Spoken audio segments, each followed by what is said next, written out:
¿Cómo estamos? Welcome to the Everyday Podcast, the Everyday Jefa Podcast, where we share inspiring stories about everyday women out there doing the thing and just giving us inspiration on a daily basis. We come out every Tuesday, so make sure you come and check out the podcast platforms or our YouTube channel. So if you're watching this, welcome. But if you're listening, welcome too. Thank you so much for being here. I'm actually really excited to have this guest. We met not too long ago, but I think in the short time that we've known each other, we've grown really close. We've kind of become part of the Power Pact of Mommies is what another friend of ours has kind of called us. A group of us women that are just out there doing our thing in our communities.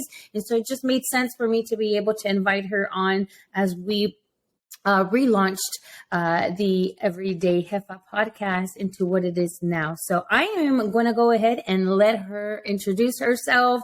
Please tell our listeners and the viewers who you are, what you do, and welcome. Thank you for the warm welcome. So my name is Monica Landois, and I am a dance and fitness instructor here in Austin. And my classes are based on being all-inclusive and having people feel seen and welcome in a fun environment. And so what I really love people to come into an environment that they may not be used to and leave feeling empowered and like they could do something different than what they're used to. Yes. And so one of the ways that you and I met is we met at a co-working, right? For Jules. Was it her first co-working or her second? It was before the co-working event. It was an event to unite Latinas together that were going through the similar struggles and needing to find community. And then the co-working days started after that. So we got together for a meeting on like how we wanted to navigate certain things, and it broke out into something else when we started all talking about our needs and the support that we needed during that time. Yeah, and that's one of the beautiful things I think about the women that we have been fortunate enough to be surrounded by and empowered by and even inspired by, just to continue telling each other stories. I think that one of the awesome things about this unity has been that we all keep including each other in all of our things.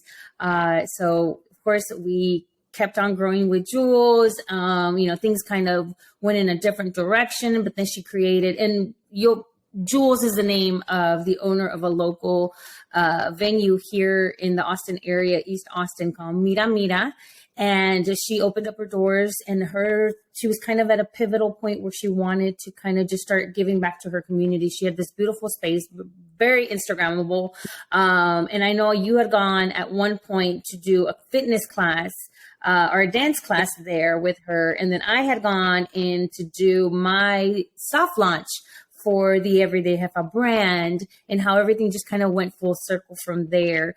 But I'm pretty sure just like a lot of us, I mean, unless you were born with two dancing feet, how did you start, this journey? How did you basically kind of talk us and walk us through what your journey has led you to where you are now?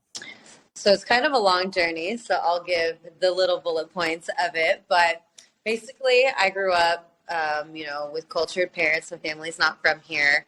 And so I always felt like there was a lot of pieces of community missing from my cultural background. My cultural background, as a Latina, we're used to having that welcomeness, inviting. And I didn't find that growing up in my schools, growing up, here in Austin. And so it's something that sat with me for a very long time. My parents put me in music. I started, playing violin, went to college, and then I just kind of randomly popped into group fitness classes in college. And I really enjoyed the sense of community, and it helped me feel like I was a part of something. And it brought me a little bit to that cultural root of, you can find kind of like family in your own little tribe.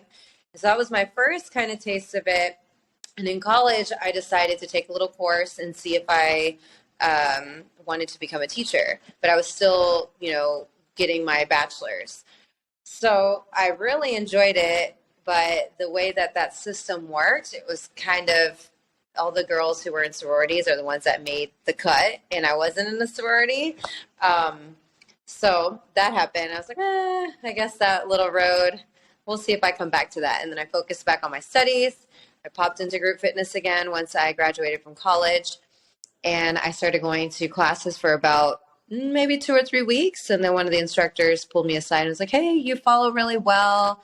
Why don't you just try out? And I had just got through really writing intensive courses. I just finished my college degree, and it was during the summer where I was taking a break and pausing and like, okay, I'm going to get back to things that I enjoy. And I was like, why not?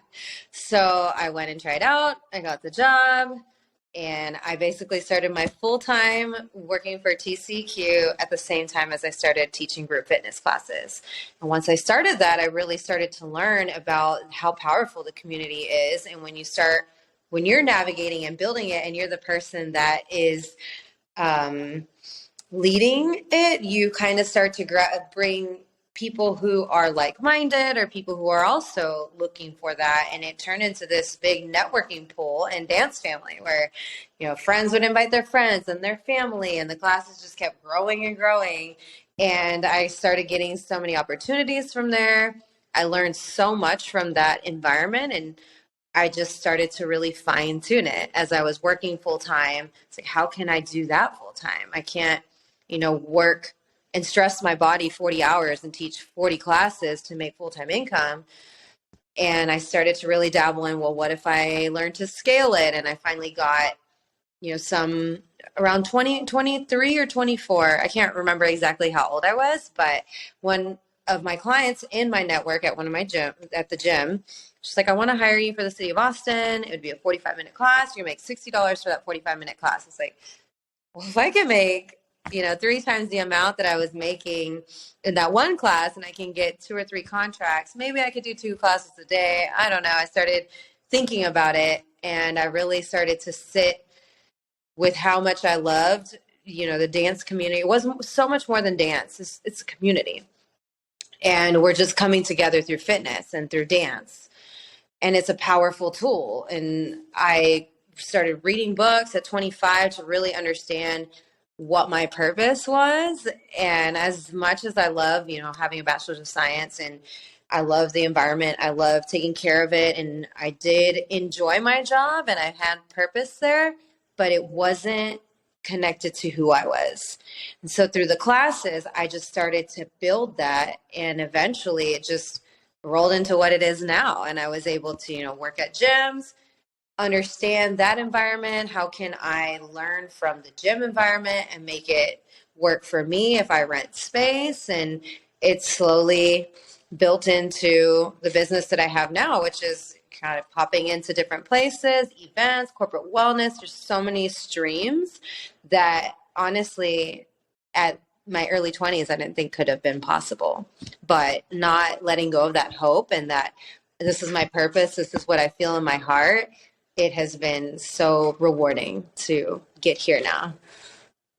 What is, what is one thing, or what was there a pivotal moment that made you realize that was your purpose? This was what you were called to do here after, because it sounds like you kind of fall within what a lot of us know as to be the traditional path where, graduate high school, you go to college, you get your degree, you get your job, you find your home, you get married, kids, and so on and so forth. Never really ever thinking or considering the fact that our journeys may go into something completely different. So at what point did you say, you know what, this actually is what's for me? What was that moment, if you recall? I would say it's a combination of 2 moments. So like you said, I went from high school to college, got out of college, engaged, married, kids. I think I was a mom by 27. I was married by 25. It was actually year 25 for me. I sat with myself and read a bunch of books because I had observed the people that I was working with, the community that I was in, and I saw a lot of unhappy people. I was like, okay, they're all just waiting for that 10-year, that 20-year, that mark to start living life. I was like, I want to live life now. I don't want to live life when I retire. And so I started really learning about how to build your life, and I look at it as a little pie, and I started really navigating that pie of my life. It's like, okay, 40 hours are going to this job that is not really in my calling, and then there's 10 hours that I'm commuting, and then there's these things that I don't want to do, and I figured that I was only living about 15% of my life. And so I sat with that at 25, with that formula that I understood, or that pie. And once I became a mom, that's when it was like my last straw of, okay, I don't want to pour in this much time to something that is not really, like, I feel it in my heart and purpose, and I'm going to be missing my first steps, my first words, possibly, if I have to find, a sitter, or find, have my mom retire early to help me. Like, it was not necessarily the best timing. And I just, sitting with that, losing all those things from my child, I was just like, no, I can't. And I just decided to quit and take a risk. And things just, once I took that risk, which was, it's a scary jump, all these things just like opened up and aligned. And all those hours that I had lined up for that job opened up all this possibility of, oh, well, now I have 40 hours to do what I actually enjoy or figure it out. And it sounds so scary. And people are always like, how do you do that? You just have to do it. And it's always, I feel like anytime that I take a leap, it's always been worth it.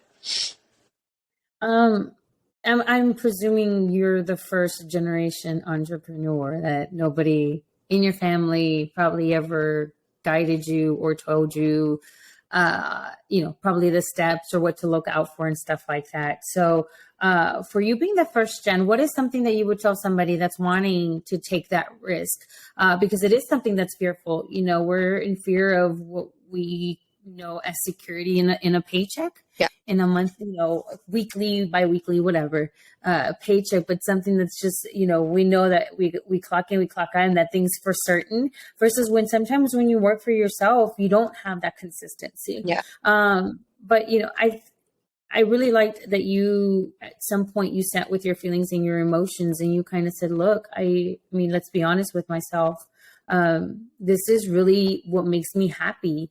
And either I can stay in a place where I'm going to be miserable, but I'm going to be consistent with my paycheck, or I can go and look to see what happiness looks like for me and just see what happens when it comes to the money stuff. What is something that you, I guess, maybe, because it comes and goes in waves. What are the things that you think have helped you to be able to sustain that risk taking? Because we start at and that first step is always the hardest, but then we reach a certain platform or a certain level, and then we're having to take another risk at whatever point we are in our lives at, then. So like, what do you think has been that one thing that's kind of kept you comfortable or okay, or feeling comfortable with being okay to take that risk? I mean, it's a lot of things. Like you mentioned first about being first generation and not having, like, maybe necessarily the resources or parents that have the ins and outs of like running your own business. I had to have a lot of faith and really trust in myself, that I am capable, and a lot of consistent reassurance to myself of, if somebody else can do it, and just understanding that I am starting 10 steps back, like as a first gen, or if you don't have parents that have that, like, so I feel like there's a lot of people who have success early in life because they had somebody build a platform already for them. And I feel as a first gen, we're having to create that platform. And something that I wish I would have had is what we've created now and what we're starting to create. And so one thing I would tell people is, something that you can lean on is a support system of other women or like-minded people, if you can find it.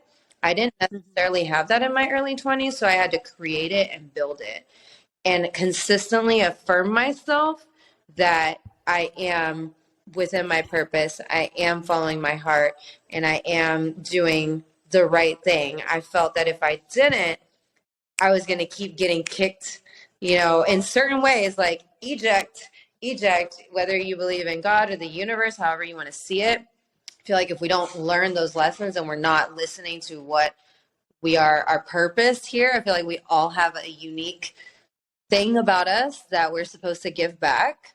And we all have a little purpose, whether you tap into it, that's, up to us. That's our choice.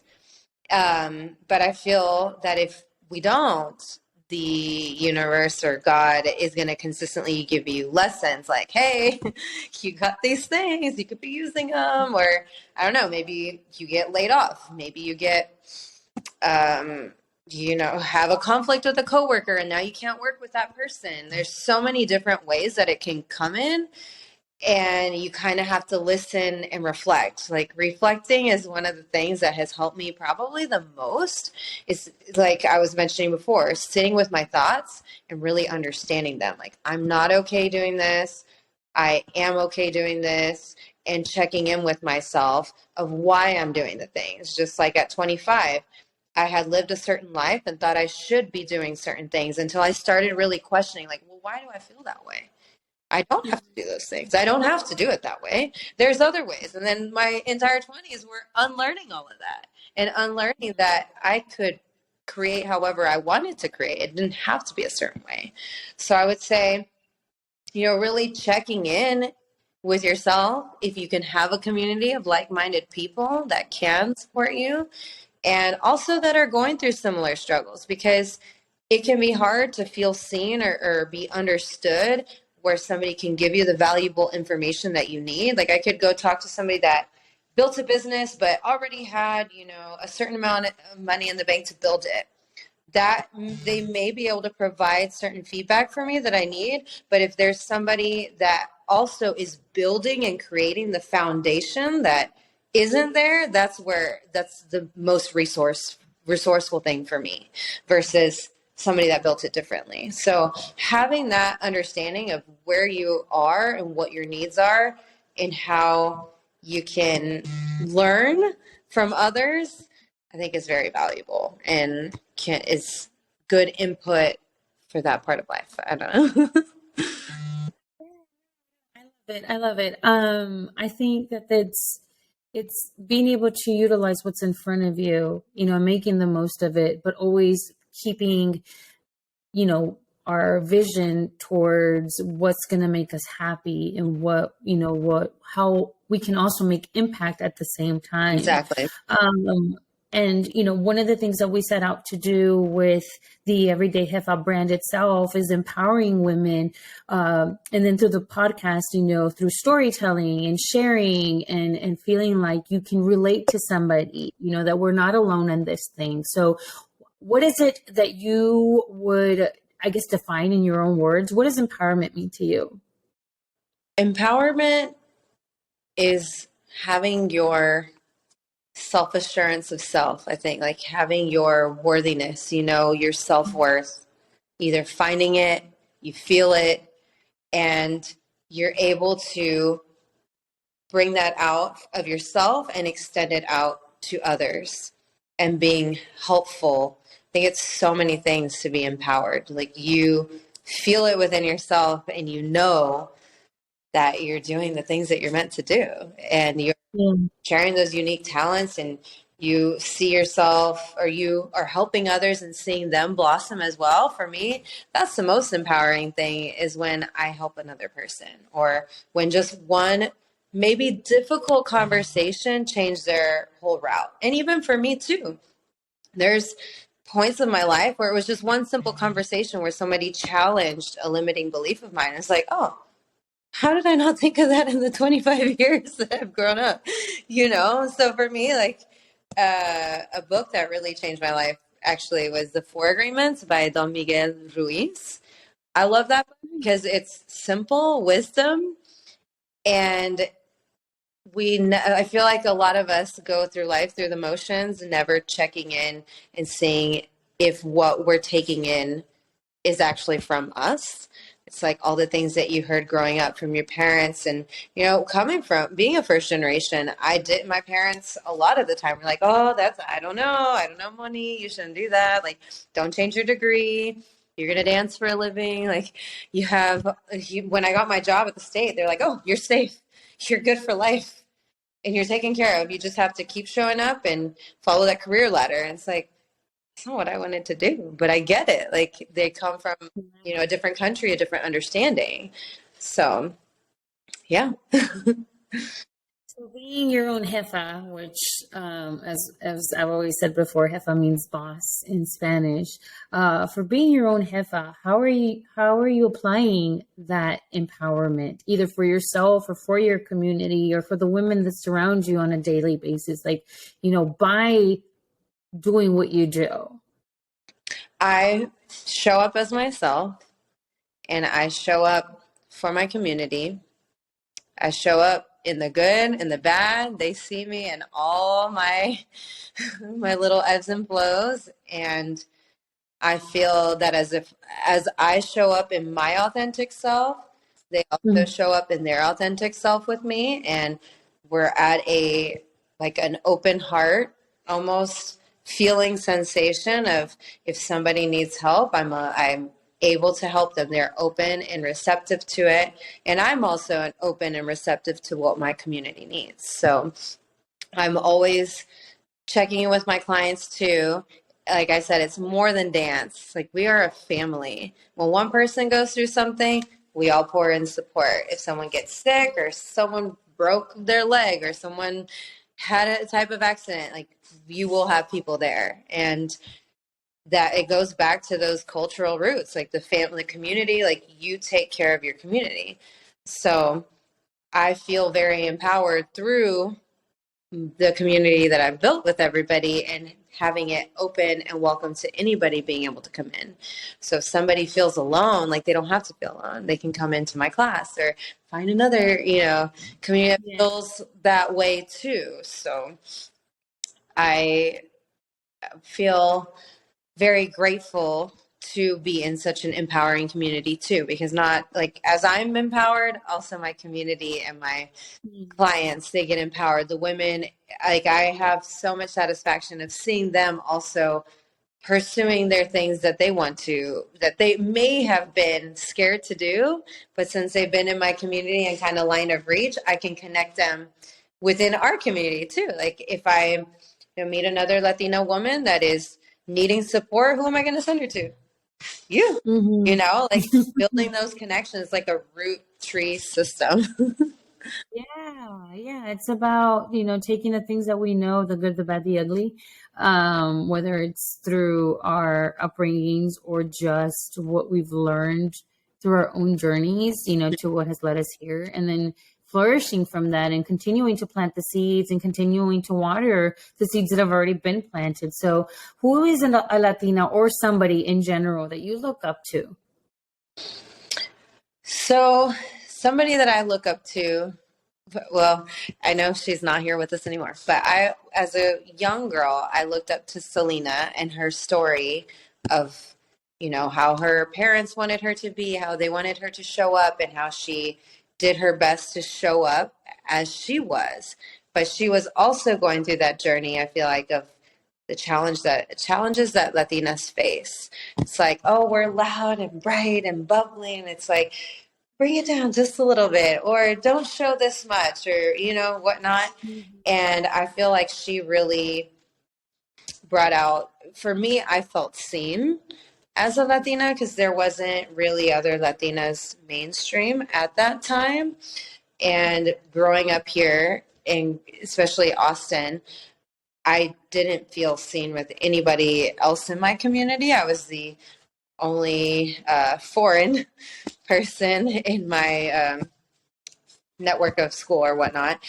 So that was somebody that I looked up to as a young girl, and I really enjoyed her music. I felt connected with the music. I felt connected culturally, and I felt like I could also be Latina and have that American side and understand the middle. The middle, I think, is a unique space where a lot of us first gens find difficult, like it's a difficult thing to connect on because not too many people have the experience unless they know like You have your home culture, you have your American culture, and then you have something in between. And that's kind of where you land, because you don't really feel so connected to like you feel connected to the home culture, but it's not 100%.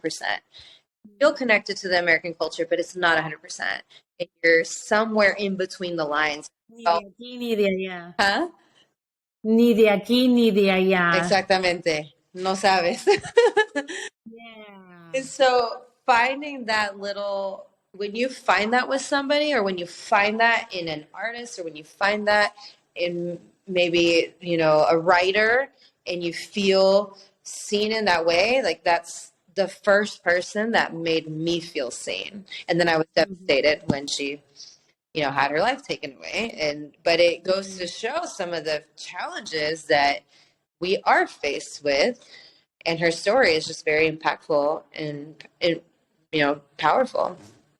Yeah, I think recently the person that's come up a lot, especially, and I do, unfortunately, I'm one of those that likes to watch TikToks, even though I get after my kids for watching TikToks. Yeah. But Becky G's been one of those, been super vocal lately on what is now being considered the 200 percenters, because you're 100% American, but you're also 100% whatever your background is. For me, for instance, I am 100% Salvadoreña because I wasn't born here. So I'm not a first gen, but my kids would be considered, 200 percenters or even first gen, because they were born here, but they still have the culture of myself and then of my husband. And so and we all go through struggles, we're all still trying to figure out our identities within our own identities, even as adults sometimes. And then even as entrepreneurs, we're still trying to navigate what that looks like for us and how we want to represent and how we want to be able to show up, not just for ourselves, but for our community. Have you encountered any struggles, or have you encountered anything that has kind of put you in a perspective of maybe I do have to assimilate for the sake of this thing that I want to? Or have you just always led with saying, I don't care what anybody says, this is who I am, this is what I bring to the table because of who I am in this industry as a Latina? It took a bit of time for me. I didn't quite understand when I went into school. So before I went into school, my parents had nothing but Latin friends from different countries. They had friends from Ecuador, friends from Venezuela, friends from Colombia. And so I was consistently around Latin people. And then all of a sudden I went to school and didn't have any of that. And I didn't speak English. And I consistently had people coming up to me in class like, why don't you speak English? You're white. I'm like, no, I'm Mexican. They're like, oh, your parents are from a third world country? And so I got a bunch of comments growing up that I didn't quite understand, because I didn't realize how different I was. I feel like I started to understand how different I was as time passed. And then I was consistently assimilating to the culture and being like, I'm white passing for people. So I was consistently put as white, but then not white enough. And then Latina, but not Latina enough because of my white skin and my blue eyes. And I would consistently get comments like, oh, why do you speak Spanish? I'm like, well, my parents aren't from this country. I'm Mexican. And you're like, are you sure you're not adopted? But consistently getting those messages, and even still to this day, I still get it. That I look Russian, that am I Latin, have I done 23andMe? Stuff like that. It's like, look, maybe who knows where my descendants are, but my culture is Latin. My parents came from Monterrey, and that's my culture. That's what I identify as. My first language is Spanish. And so do I know my 23andMe? I don't know. I don't know. We're all mixed at this point, so that was something very difficult growing up with, and hearing those things. It definitely impacted my self-worth. It definitely impacted how I felt within my community. And I feel like it's part of also why I got married at the age that I got married, why I got married with the person that I got married with too. And I had a hard time finding others to relate to at that time. And my entire 20s were kind of unlearning the assimilation and understanding, okay, no, this is me. I am Latina, and I am a strong personality and I am a powerful person and I feel it and I'm going to exert it. And if it bothers you, sorry. Yeah. But it's Yeah. not an easy, you do get a lot of, conflicts, but it also comes with respect too. People respect Yeah. when you are in your authentic and when you are like rooted in what does feel good for you and what is right for you. And it's not going to be right for other people, and that's okay. And understanding I'm not going to be everybody's cup of tea. I'm a colorful person. I can be loud. I can, be direct as well. And if it's not okay, I'm not going to assimilate anymore. But yeah, Yeah. my entire, I would say until 25, it was assimilation, assimilation, assimilation. And even still to this day, it's sometimes things will happen like, oh, well, we're going to put you as like, you're kind of white, or we're going to classify you as this. And it is hard. Like, even saying my name to people, I don't realize I say my name's Monica, but that's not my name. My name's Monica. But I've gotten so used to making Yeah. it Americanized because growing up, I didn't like people saying my name wrong. It's like, well, Yeah. it's not Monica, and I don't like people calling me that. So I'm just going to tell them Monica. And then my dad would be like, well, you have an accent over your O, and don't forget to put the accent. Don't lose your culture. Like, and I just remember feeling that way, but then also being like, oh, the struggle is real. And it is you are living your, your model, which is empowered by movement, because you have empowered yourself through the movement of,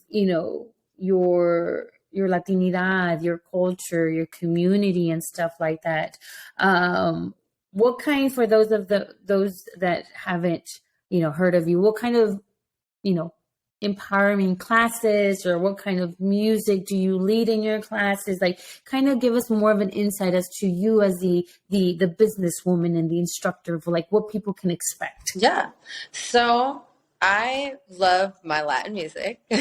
So I do play a lot of reggaeton, merengue, or whatever I feel called to, but I try to keep it very cultural. So I try to play as much music that's going to provide a variety, but it is probably 60% more Latin based. And I'll put in some hip hop, some Bollywood style. Like I try to hit as much as I can culturally because I love culture. But there was so much of my time, when I started teaching, I would say outside of Zumba, I started teaching dance fitness and I worked for Lifetime where I had to switch up my music a lot because people would tell me that they didn't like Latin music, that they didn't understand it, that they didn't feel connected with it. And it was something difficult for me. Being Latin, and I'm like, well, this is my music. Like, this is what I like to dance to. This is what I enjoy. So now with my classes, it's like, yes, you're going to get a lot of Latin. It's a part of me and my community loves it. But coming to class, you're going to come into a vibrant setting. If I don't welcome you, somebody will welcome you. And you're going to move vigorously. And it's going to feel like you have two left feet. But I swear, after 3 or 4 times, just like with anything, the more consistent you are and the more work you put into it, you get better. And so I love to provide a challenge. I love to provide a cultural experience. And I love for people to leave feeling like they did something for themselves.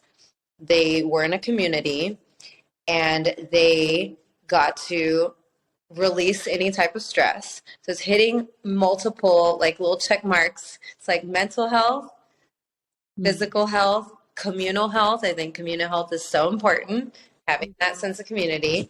And it's like spiritual too, because you're connecting with yourself, you're moving your body.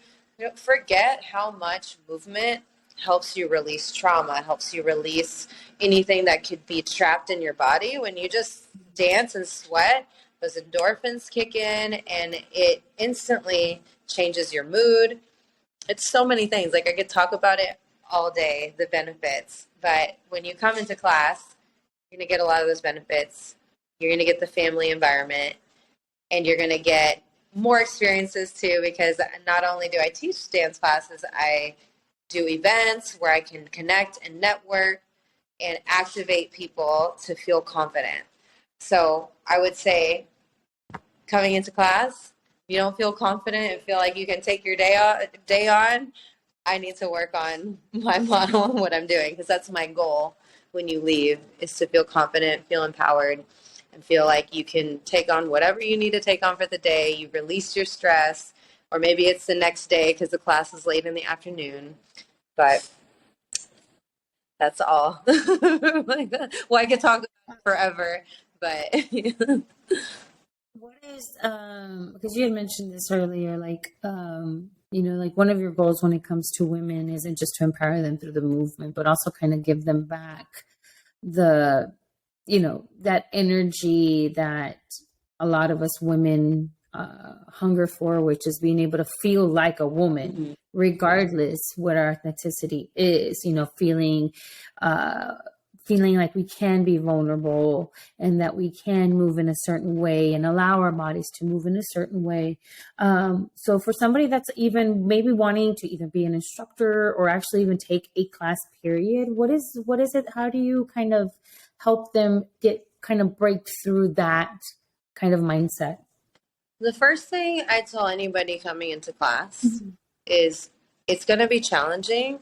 It's not going to be easy, but if you continue doing it, like, you are going to feel that sense of stress relief or whatnot. But for women specifically, outside of the dance fitness classes, I will sometimes teach heels and classes that are more feminine. And I really enjoy those classes, especially for beginners or somebody who's wanting to learn.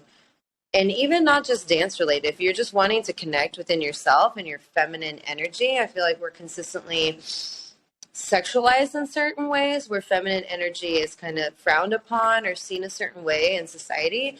But it's a part of our energy that we have. Like, I feel like as women, we need to tap into that feminine energy, especially now with us being business owners and being more educated and getting all these new tasks that maybe we didn't have years ago.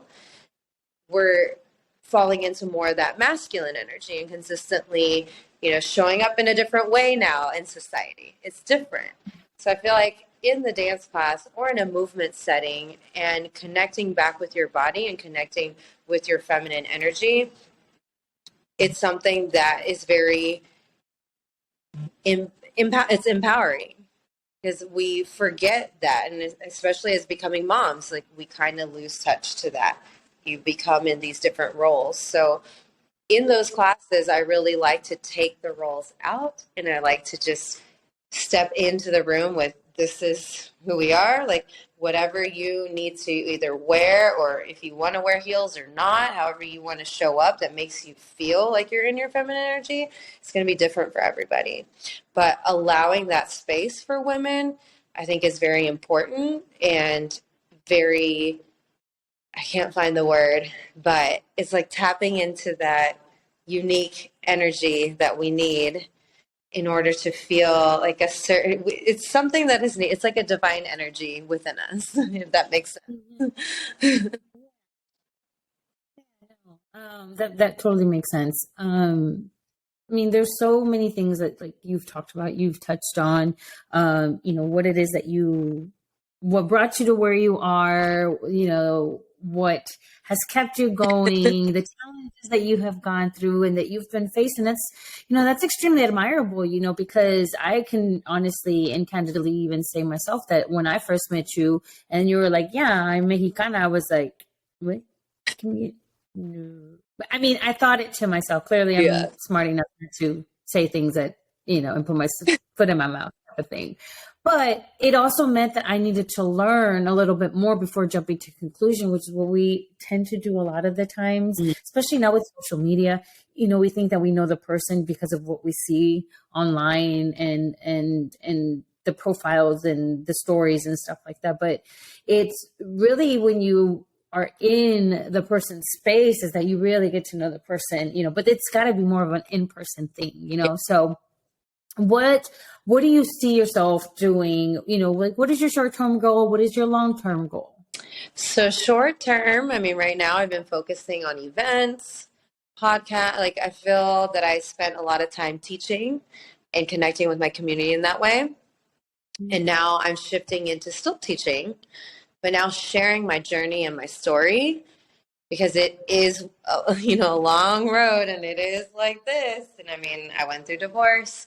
I'm a single mom. I went through a lot of challenges through that. A lot of, you should be doing this. I can't believe you're going to do that. And going through those challenges were very difficult, and I felt very alone. And now I feel my purpose in this moment in time is to share that with others so they feel, or share it with whoever needs to hear it, to understand, like, you can be going through difficult circumstances. You can have so many things in the way, but with the dedication and the consistency of doing things each day to maybe get to a certain goal or get out of something that is dysfunctional, you will get there. And it may not be tomorrow. It may not be like, but you're in charge of that. And just understanding that you have the power and you can do hard things and you can challenge those limiting beliefs that maybe kept you stuck.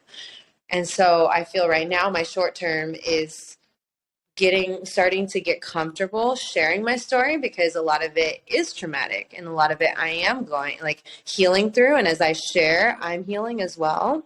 So I feel right now that's where I'm at. And where can this go? I have no idea. I go with the flow. But at some point, I do want to write a book, and I want to be, someone that helps other Latino women feel seen. Like, if you look on bookshelves, there's not that many Latina writers. And even though I'm not a writer, I do want to share my story at some point. I'm not done with it yet, so I'm not ready to write my book yet. I'm still going through so many things, and I feel that there's so much to learn at any age, at any time. So my long term, I have many long-term goals. I'm still kind of strategizing what I want to focus on and seeing, like, as I open my heart up to certain things, what aligns with me. And so I know that the right path will align at the right time. So allowing and trusting and having faith for the long term. But with the short term, I'm in it right now. You met me at the beginning of this part of my short term. It's like I went from teaching all these classes, coming out of COVID, doing all these events, and I felt like I had my head down and just showing up to everything, to, oh my gosh, I just did all that. And now I'm here, and now I'm getting pulled into all these things. I don't know what to do. I guess I'm just going to say yes. And so saying yes is my short term, and healing and sharing. And hopefully as I heal more, I can share more and share more of the difficult parts that are hard to talk about, and share them with more clarity is what my goal is. And see how this all transforms my business as well, because one day I would love to have a platform through my business where I can create either a grant program or some type of support system for other minority women or single moms, people who need that support system, and understanding and being able to have an environment where somebody is in need. They don't have to be alone. They don't have to be without money. They don't have to be without resources. And providing that throughout my business, that's my long-term goal, is I want to create something like that to help others.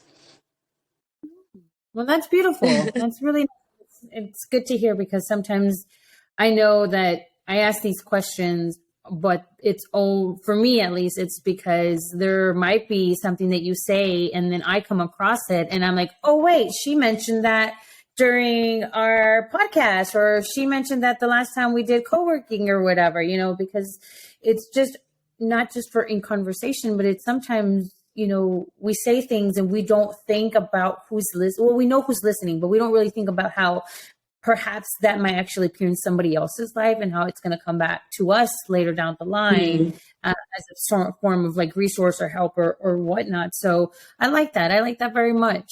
What would be, I guess, one thing that people don't know about you? Most people don't know that I played the violin for, I don't know, 20 plus years of my life. Like, that was, I started somewhere around 6, 7, 8. I don't even remember. And I would practice 1 hour minimum a day. It was very intense and hardcore. And then I slowly moved out of it. So people who know me from way back in the day know that, but people more current probably have no idea that I played violin.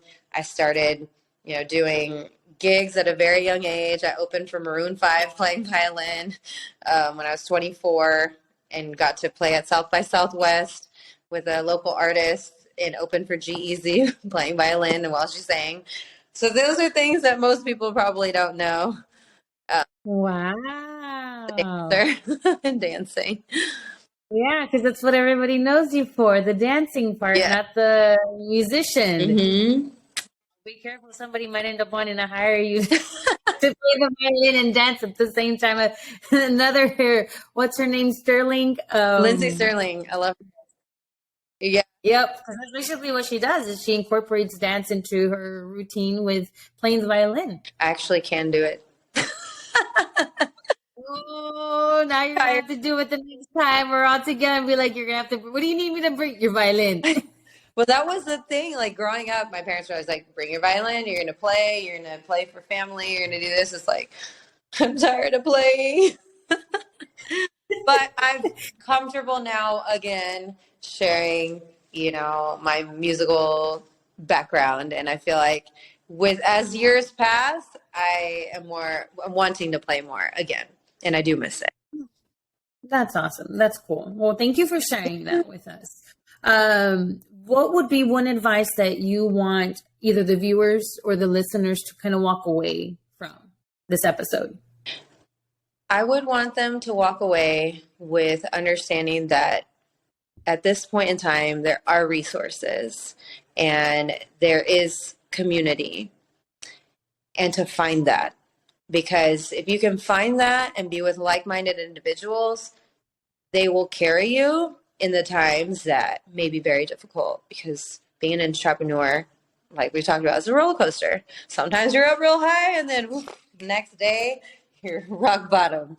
So having a net that can be like, we got you and you're gonna be okay, I think is very powerful, and I'm grateful that I found that now. Yes, I'm older, and I wish I had it at 28, 29, like during my most difficult time through 2017, 2019. If I could have had that net and support, I feel that my mental health would have been a lot better, and I probably could have got through things faster.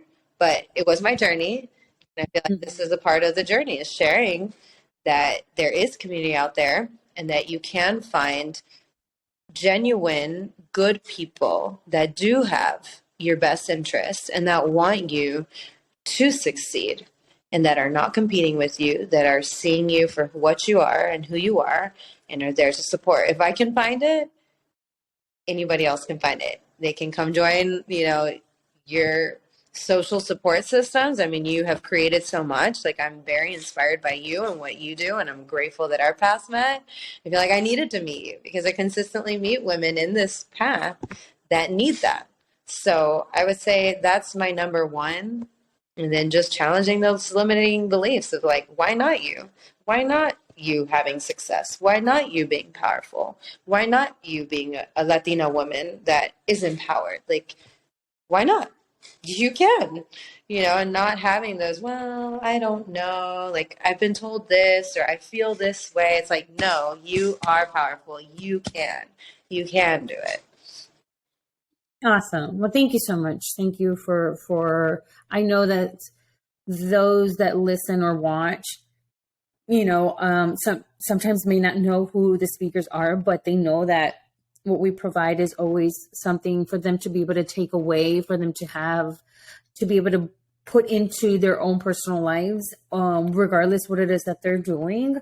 And so those are the things that I like people to be able to share. Sometimes we think that others, just because they look like us, or maybe because we know them personally, we know all of their story, which is absolutely not true. A lot of the times, the people that we, many of us podcasters bring in to interview are people that we may know, but we don't know completely because we don't live their lives, And so they always have something that we know that for our listeners is going to be something tangible and resourceful for them to utilize. And they can always come back to at any time that they want with each episode. So Let everybody know, where can they find you? What do you have going on? What's coming up? All the things. So you can find me if you Google me, Dance with Monica ATX. I should pop up on all the things: LinkedIn, Facebook, Instagram, TikTok. It's not my strong suit. There's rollerblading videos on there, but I'm on there now. And through my website, monicalandois.com. Current events that are coming up, like I've got an event with DJ Helios. She's one of my favorite people. Also, making waves for Latina women in a male-dominated industry. Latina Day coming up. San Antonio, Hustle and Socialize. We're both going to be there. It's popping up. Just stay in the know with the Everyday Jefa. I feel like we're connected pretty closely, and I'm sure we'll have more things come up, and that's what I have for now. But if they stay tuned, they'll find it. All right. Well, you guys heard Jefitas. Make sure you follow Monica at Dance with Monica.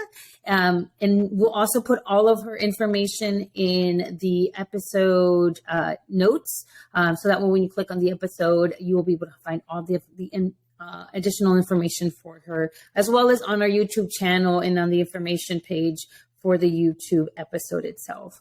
Again, thank you so much for tuning in. Thank you for watching, all of those that are on YouTube. We hope that you enjoyed this episode. We hope that this brought some light into your life and that showed up as an empowerment for yourself as you continue to navigate through your Jefa life.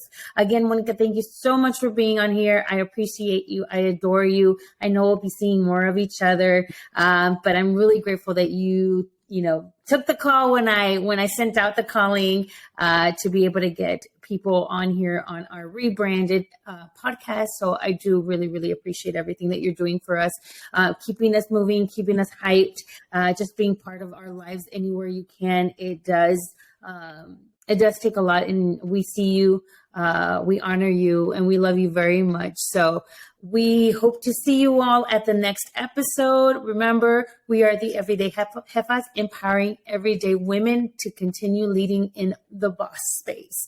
All right. Until next time, adios.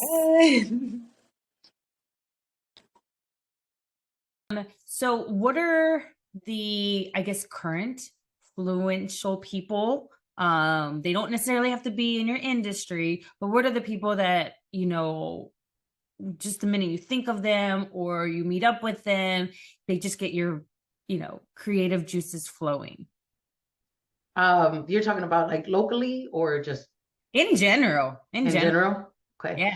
Yeah. I love listening to Angie Martinez. I highly, highly respect what she's done for the culture, as far as being a radio influencer, being a Hall of Famer herself, and being a Latina in the hip hop space.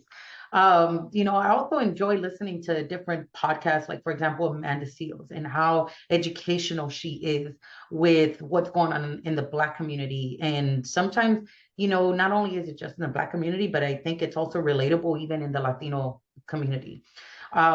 Here locally, I love chatting with you. I love what you're doing for our culture, for our community here in Austin, and pushing our stories forward.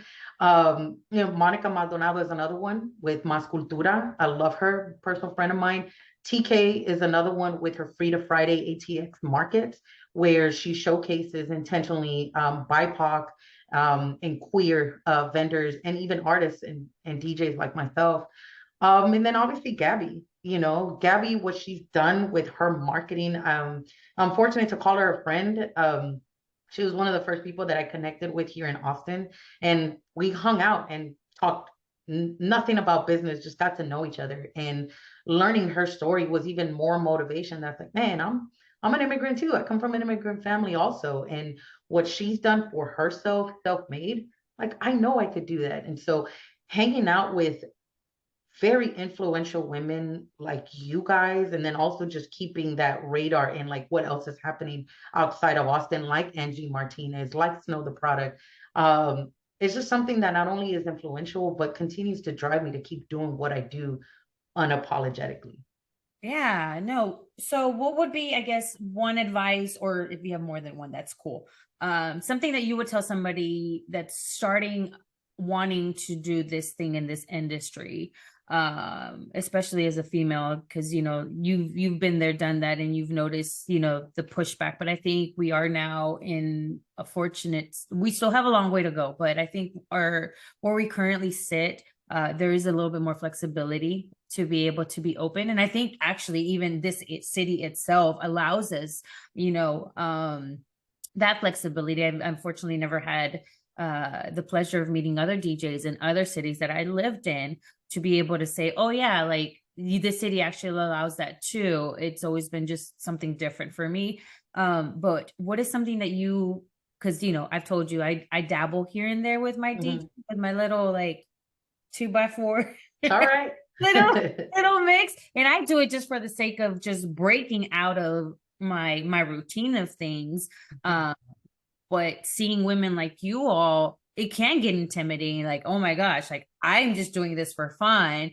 And I know that you, along with other DJ friends of mine, have said, girl, just go for it. And if there's anything I can help you with, whatever, you know. But there's a lot of women still out there that don't feel like they have that friend that they can come and say, hey, I want to do this thing. Will you teach me? Or, hey, I want to kind of see if this is something that's like, I can take full time. So what would your advice be, or what would you pep talk them?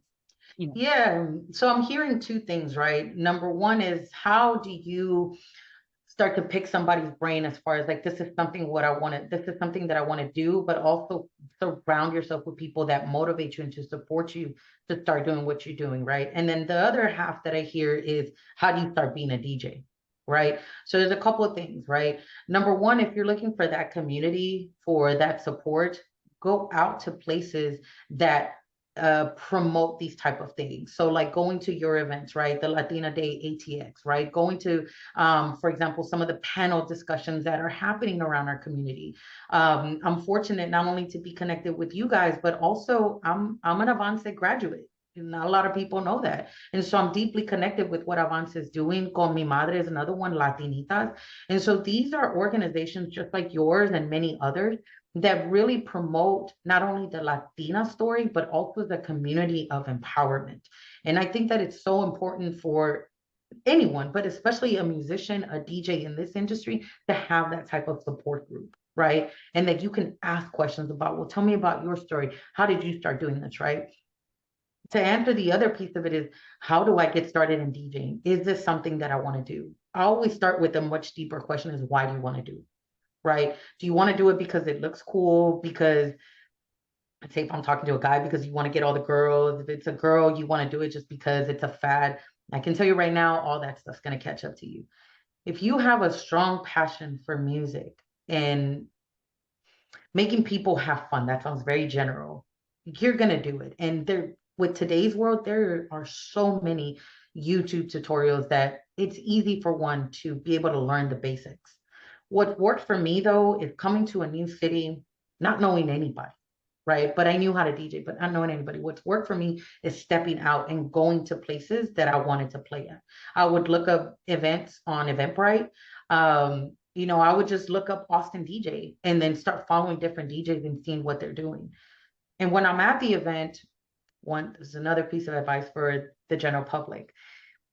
DJs are not going to be able to have a full-blown conversation with you because we are working. Yeah, we are working. We're not just press the button when the song ends, press the other button. That's super easy. But some of us are really thinking like, okay, where else can I take this vibe? Oh crap, my microphone went out. Now I got to go fix that. Like there's so many things that are going on that sometimes we can't have conversations. But what's worked for me is going up to the DJ and say, hey man, I like your style. Cool. All right, awesome. Is it okay if I follow you on Instagram? Yeah. All right, awesome. I might send you a message maybe a few days from now. I just started here in Austin. I'm a DJ from San Antonio. I'd love to follow you, check out your stuff, and maybe ask you a few questions if that's okay. Some will say yes, some will be like, yeah, whatever. And you can go from there. But it's plugging yourself into two different spaces. It's one is following the DJs, learning about the event, also going into these places without having any expectations that, you know what, I am a DJ. I've been DJing for a long time. I'm going to get a gig here. How about you just go and enjoy yourself and listen to a vibe? Because I'm not for every single place and not every place is for me. Yeah. I'd love to be everywhere at once, but I can't. Yeah. And so you sit there and you're like, wow, I really love what Bessie's doing. I love this Latina Day thing. I'm learning so much from it. Oh, there's the DJ. Man, I'm gonna go pick her brain and talk to her and see what it's like, da da da da da. And continue supporting and going to these places and showing your face, because personality and genuineness goes a long way. Yeah, intention. People can smell that a mile away these days. Man, listen, I have been told, I'm not trying to toot my own horn here, but I've had the ability to work with so many talented musicians, and their attitude is just not there. You Mhm. know what I mean? They're Yeah. not the best to work with, or sometimes they get anxious themselves. And then if I'm anxious and you're anxious, how are we going to make this a fun experience for both of us, right? And so I've talked to different people that I've worked with, and they're like, you're so easy to work with. You're very easygoing. You're very personable. And it's like, why wouldn't I be? You know, like I know where I come from, and I always carry that humbleness with me. I also know what I bring to the table, but that can't always be at the forefront of what I do. I have to get my ego in check, and I'm there to enjoy the moment and be there for my client, my partner, my friend, whoever, you know. Right. Okay. Yeah. So what is so I at the beginning said, the podcast is jefa, which means, Hmm. in Spanish. But what Hmm. does jefa mean to you? What does being jefa mean to you? Because I was wearing my jefa necklace yesterday, and it always cracks me up, especially if you're not of Latin descent, on how you read that necklace. Hmm. Gonna crack somebody else because somebody's probably heard the word in a different analogy. Uh, Yeah. but again, when you hear the word jefa, what is it that comes to mind? Yeah, I think it's easy for one to translate that into that boss mentality. Well, you don't have employees, it's just you. Like, you're not really a boss of anything. But no, like, you're really a boss of your own destiny. There's so many stories that I obviously we don't have the time for, that things that I've overcome, and to build that resiliency and kind of block out all the noise and the opinions and just focus on what you want to do and be unapologetic about it. That's building barriers, like, you know, cultural barriers, right? Racial barriers, all that stuff that one has encountered, like myself, especially in a male dominated space. You take what you learn from that, and you just keep going. And I think for me, a jefa, yes, you carry some of those boss-like characteristics where you're a leader, but this time you're a leader for yourself, right? What do you need to tell yourself to motivate yourself to keep going? And being a jefa as opposed to a female boss is something very special, because us Latinas, we go through a lot of things that some bosses may not go to, that may not experience. You know what I mean? I can step outside and I could talk to, let's say, my brother, and it's like, do you know what it's like to be a female? Do you ever think about what's over here, what's over there? No.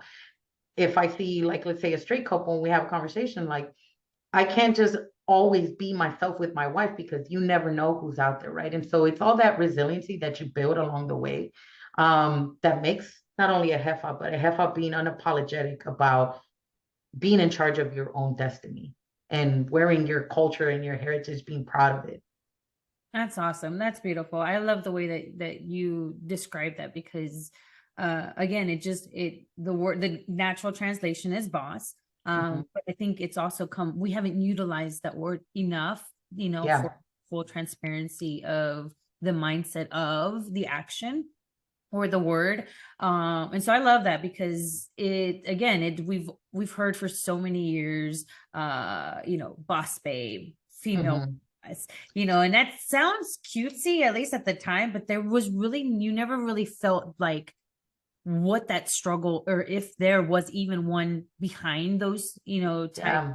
descriptions. And I think the word heifer just bringing that out to in a different light, and what it means to you, it's just amazing. It's just amazing. I think it's also a feeling. It's a feeling of confidence. Mhm. It's a feeling of confidence that, with everything that I've experienced, I am confident in my abilities to overcome whatever obstacle barrier. Sounds very cliche, but it is the truth. Yeah. When you, like myself, worked in spaces where I'm not comfortable, and not because it's a dangerous or anything, it's just something that's unknown to me. But I have to remind myself, all right, get it together. You've gone through these things, you got this. And it's taking one step at a time. But I also think it's a feeling, not just, oh, I'm a boss babe. No, it's a feeling. It's a feeling that you truly embody. Yeah. And you also work in the tech world. I mean, we've only tapped into speaking about you as a DJ and musician, but you're also being a jefa in the tech industry. Mhm. And so, like, even that, I'm sure, came with its own set of laundry list of barriers. And Oh yeah. you are you for your first gen graduate, correct? Absolutely. Um, Yeah. and on top of that, everything that came for you to even get to that point. I mean, again, Yeah. we could have these conversations of all these like different layers of the onion on what kind of jefa in you've become and you are moving forward to. So tell either the viewers or the listeners, what is one thing that you want them to take away from your story? You know, because we'll have conversations and we're like, man, I heard her say this and that was awesome and da, da, da. But in an almost in a nutshell, what is one Mhm. thing, if you had 15, 30 seconds to tell somebody a rendition of who Carla Rendon is or DJ, Mhm. what Yeah. that you want them to walk away with? Man, be unapologetically you and be Mhm. proud. Be Mhm. proud. I have heard it from family. I've heard it from peers. I've heard it from men. I've heard it from everybody of what I can't do because they're not used to that. How do you have a bunch of tattoos and you're a woman, and how are you ever going to get married, and how are you going to find a man? All the way down to my writing. My teachers, I have a graffiti style writing. That's just how I write. And I had a teacher tell me, you're never going to get a job writing like that. And now look, I am in tech where I don't even write. I I write for my own, for my journal, but you know what I'm saying? So be unapologetically you.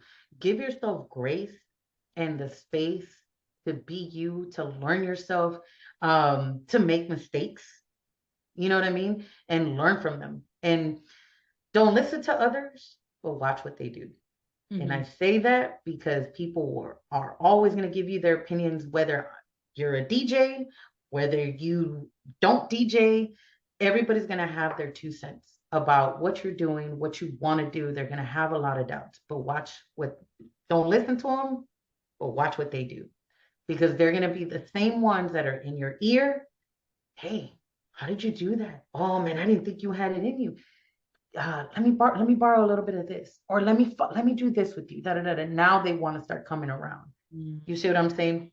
But the number one thing, be unapologetically you is something I stand by 100%. And the people that are meant to be in your life, the people that you are meant to connect with, they're gonna come. And the people that no longer serve you or your purpose, they're gonna go away.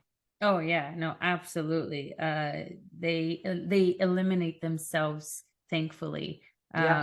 there was a video that I saw with what's his name, Tyler Perry, and he said, Mm-hmm. "Oh, friendships or relationships are like booster rockets. You know, once the rocket goes up, those boosters have to fall. Well, there's going to be people that Yeah. when you're hitting a certain elevation, they'll no Mm-hmm. longer be able to be part of that elevation because you're going where they don't belong." Yeah. Um, and so I Yeah. think that's exactly it. And it's okay. Like you said, it's okay Yeah. to not be for everybody. It's okay for uh those people not to be for you. And that Mm-hmm. whoever needs to be in your life is going to be there. If I can add something, that includes family. Yeah. Because as a Latina, and you know this very well, there's so many expectations put on Latinas as opposed to Latinos. I Yeah. see that myself with my brother versus myself. There are so many expectations put on me as a woman versus my brother. Oh, just leave your brother alone, da da da. But I need you to do this. I need you to be there for me. I need you to take care of me when I get old. I Yeah. need you to do these things. And again, it's like, this doesn't serve me right now. I'm focusing on me and being okay that you're gonna lose some people. It's a tough pill to swallow. I lost a best friend of mine that I had known for 10 years, and we just that was it. Mhm. And being okay with that because no one's gonna do for you like you're gonna do for you. Oh yeah. Nobody knows you better. Nobody Mhm. has a better understanding of you than you. Yeah, yeah. Awesome. That's amazing. What do you have coming up? What's going on? Like, tell me all the things. What do you have coming on? What is your what are you manifesting for this year? What Yeah. projects? Where can people find you? All the goods. Absolutely. So right now I'm still working on my schedule for South by Southwest. One thing that last year that I experienced, it was my very first South by Southwest. And so I was actually able to go because of work, go to the sessions. But then right after, I had to go DJ. And if you're in Austin during South by Southwest, downtown is a mess. So I'm working with my South by Southwest lineup, but also giving myself, again, this is the boundaries, also giving myself some days off where I can just be present Right. in the experiences at South by, right? And really get something out of it because my boss will ask for a report when I get back. So I can't just be out DJing and then not come back with anything, right?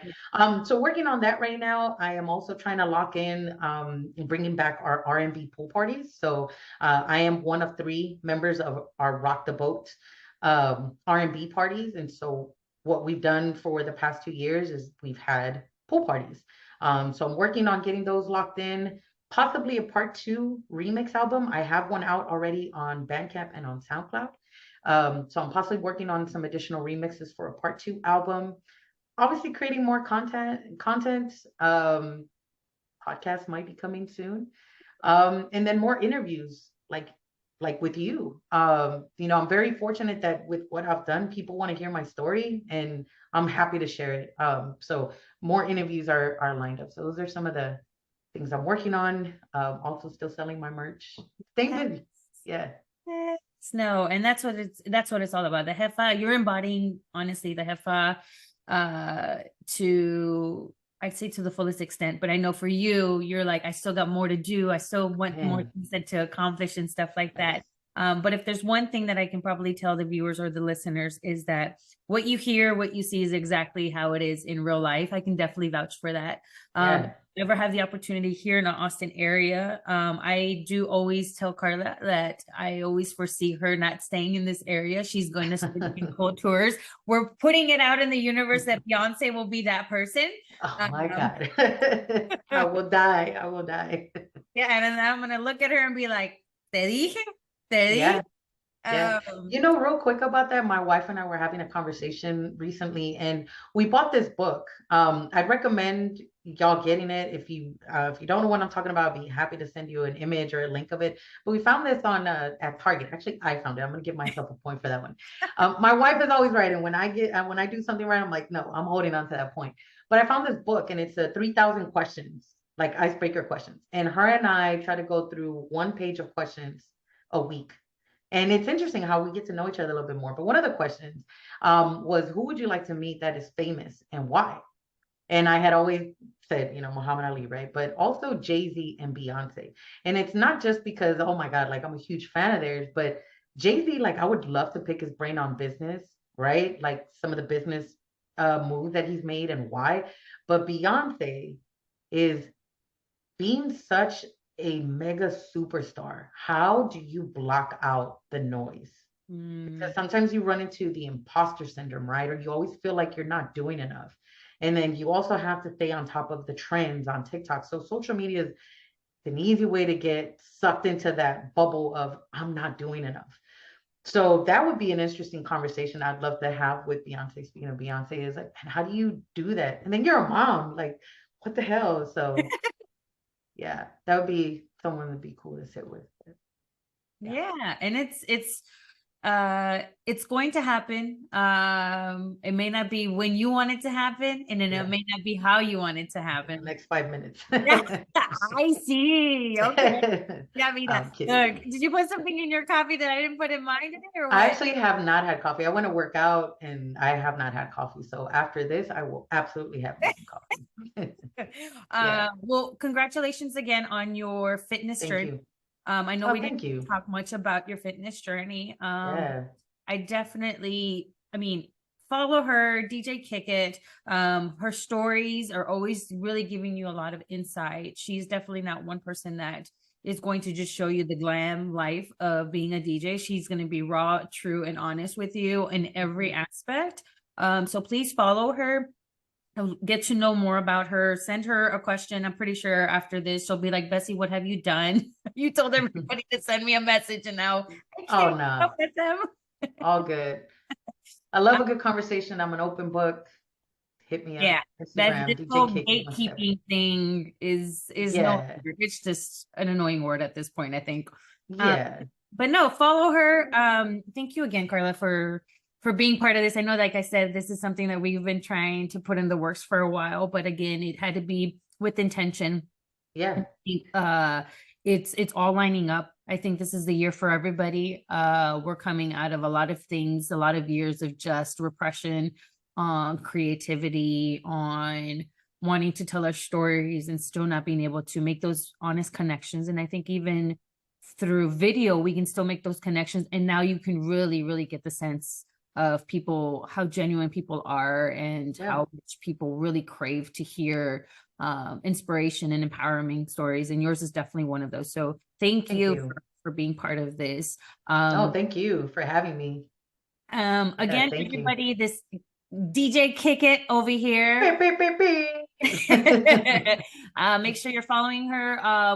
Your what? Instagram, Facebook. Yeah, you can find me on Instagram. Definitely, I am at DJ Kick It 17. DJ Kick It, the number one, the number seven. Follow me. I post everything, not only just where I'm going to be. I post links to my mixes, and obviously just some funny personal stuff. Like, me and my wife are big goofballs. Obviously, my dog Sochi, she is crazy. So follow me there. If you want to learn more about my work, if you actually want to book me, visit me on my website. It's djkickit.com. And on my website, not only can you find some of my work, where I'm going to be, inquire about booking me, but you can also listen to some of the mixes that I have on my website. And if you want more mixes, I got plenty to keep you busy, especially during the Saturday Limpia day. So hit me Uh-huh. up.